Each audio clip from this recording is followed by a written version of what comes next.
We're going to be talking a lot about the Baltimore Ravens 2025 NFL Draft, so I need to hear from the flock before I get into anything. Which draft pick was your favorite? We've asked this question a ton, but maybe after rookie minicamp, some things have changed.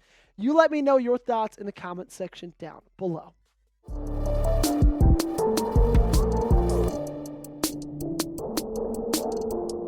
Welcome into the show, everybody. Really appreciate you guys spending your time with us today on the Ravens Rundown. We got some leaked intel from ESPN. Jeremy Fowler wrote an article for pretty much every single team in the NFL, and I'm really excited to share with you what he had to say about the Baltimore Ravens. Quick little recap of the draft, because I know it's been a couple of weeks since that took place. Malaki Starks, Mike Green were the top two selections, my favorite two selections in the draft, if I got to be 100% honest and transparent with you. And then they went Emory Jones Jr., Teddy Buchanan, Carson Vincent, Bilal Kone, Tyler Loop, the kicker out of Arizona, LeJonte Wester, wide receiver out of Colorado. He's going to be more of a return specialist. And then I love this three-pick stretch at the end, especially Anais Peebles and Robert Longerbeam. And then they wrapped it all up with Garrett Dellinger, the guard out of LSU. So with this leaked intel from ESPN, I'm going to be honest with you, they spent the most time talking about Mike Green and talking about the past allegations that Mike Green has faced. Here's more from Jeremy Fowler. With a second-round pick, the Ravens got a mid-first-round talent and pass rusher, Mike Green. That could pay off big for Baltimore's defense. But, always a but, multiple teams consulted by ESPN say they had Green off their draft boards because of the multiple sexual assault allegations Green acknowledged at the Combine. The Ravens vetted the situation and felt comfortable enough to select Green. Other teams did not. Pretty heavy stuff right there. Pretty surprising stuff right there. And I will say, along the lines of being surprised, I was a little bit shocked that Baltimore picked Green. And no, not because of the talent, not because of the statistics, not because of what he showed on the field this past year at Marshall, which was phenomenal, 81 tackles, 17 sacks, almost 60 pressures in his final year with the Thundering Herd, but because of the entire Justin Tucker situation. I thought that would be the main reason that they stayed away, because they've been facing that. They've been dealing with that since January 30th. And so I thought they'd probably shy against bringing a guy that in the building was dealing with that same thing himself. It's a little bit of a different situation, especially with the amount of allegations. Justin Tucker was facing around 16. Mike Green has only faced 2, and he hasn't faced 1 in quite a while. But Eric DeCosta and Harbaugh, they had the same thoughts that I did. They spoke about it. They talked about how comfortable they felt taking him because of the due diligence and research that they did. Here's more from EDC. Doing our due diligence, we are comfortable with Mike. We got as much information as we could. We considered the facts. We considered the allegations. We considered what the reports actually were and what they actually weren't. And we made the decision based off of that. So what are these allegations? What were these allegations, you asked? Well, his first allegation came from high school.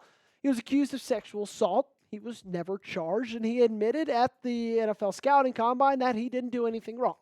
Allegation number 2, he was accused of sexual assault at UVA. That was his first stop out of high school. He was never charged for that either, and then he was dismissed from the football team, and that's when he found himself at Marshall. The one thing I do say that I have really enjoyed is not the right word, but respected about Mike Green is that he is facing these things head on. He is facing these things in the correct way, in my opinion. He came to the Scouting Combine and he was blatantly open, okay, about everything that he'd been accused of, all the allegations he was facing. Blatantly open, right there, the Scouting Combine. The one place that guy's probably most scared to be open about. And then after his first practice at rookie minicamp, he takes a stand. He's asked a ton about this, and he answers them like a man. Stands up there, doesn't dodge any questions. The Ravens continue to interject that they did their due diligence, like I said earlier, in drafting a guy like Mike Green. They did their research. They talked to Marshall coaches. They talked to Marshall administrators. They went and talked to UVA coaches. They went and talked to UVA administrators as well.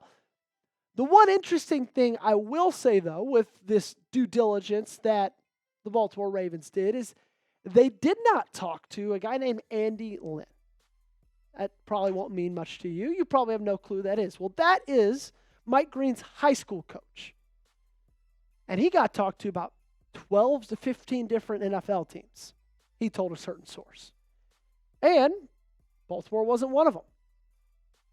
So it's interesting that they said they did their due diligence, that they said they did enough research, that they said they'd done everything to make themselves feel comfortable in drafting him, and yet they didn't reach out to the high school coach. Now, I don't want to say that they were lying about anything like that, and I don't want to say they didn't feel comfortable at all. But I am saying that is a little bit of an interesting tidbit. One last little note from ESPN. They didn't spend their entire time talking about Mike Green, fortunately. Jeremy Fowler wrapped it up with a little bit of Lamar Jackson. Elsewhere in the draft, after years of chasing offensive talent, the Ravens are finally in a place where Lamar Jackson has enough help. The draft bore that out. Baltimore didn't draft a skill player in the top 5 rounds for the first time since 2017. The first time in 8 years, almost a decade. They went defense or they went somewhere to help out Lamar Jackson, whether that's on the line, whether that's, I guess, special teams with Tyler Loop. It took them a really long time, in fact, to round 6 until they picked a skill player. And then at that, they only picked one of them with LeJontay Wester. Everything else in this draft was either the defense or the offensive line. And if we're speaking candidly, that's what I wanted the whole time. I probably would have leaned towards them picking a wide receiver a little bit earlier than they did, if I'm being 100% honest with you, okay? But at the same time, we all know that the deficits that this team has, we know them probably better than anybody else. This team has struggled to take away turnovers or to make turnovers, especially in the biggest moments. This team has struggled from time to time with some offensive line depth. And although the secondary brought things back around at the end of last year, secondary is still a big question mark. Pass rush was still a big question mark. And like I said off the top, it's those pesky turnovers, especially in the biggest stages. The last 2 playoff games, and I know we talked about this last week, Kansas City and Buffalo have a combined 6-0 turnover margin against the Ravens. And the AFC Championship game from 2 years ago, and then that fateful night in late January against Buffalo this year. You turn the ball over 6 times in those games, and you have failed to get it back. 0. Well, they helped on the defensive line. Mike Green. That's going to force the ball out a little bit more. They added a guy in Malaki Starks in the safety. Not only is he a ball hawk of himself, but he allows Kyle Hamilton to sometimes play in the slot, which means Nate Wiggins, Marlon Humphrey there on the outside. They knew their deficits. They knew what they needed to change, and they went out in the draft, and they did it. They didn't mess around and pick any position they didn't feel like they needed. They said, you know what? Lamar needs some more protection. Lamar needs more depth in his protection. And this defense, both on the exterior of the defensive line and the defensive back room, it needed changing. It needed to be stronger. So they addressed that. I'm so thrilled with how they did in the draft. We all know that this is exactly where Eric DeCosta does his best work, and I think that this year was no different, okay? Speaking of getting Lamar some of that help on the defensive side of the ball and on that offensive line, is this the year the Ravens win the Super Bowl? Is it going to happen? We'll know a little bit more later when the schedule is officially announced, but you let me know in the comment section by giving me a yes or a no. We're going to get on out of here. Before we do, make sure you guys give me a follow on Twitter and on Instagram. You can find me at both those places at Joey Petersen 8. Really do appreciate you guys spending your time with me today right here on the Ravens Rundown. We cover this team daily. I love doing it, so if you guys could do one thing for me, hit that sub button.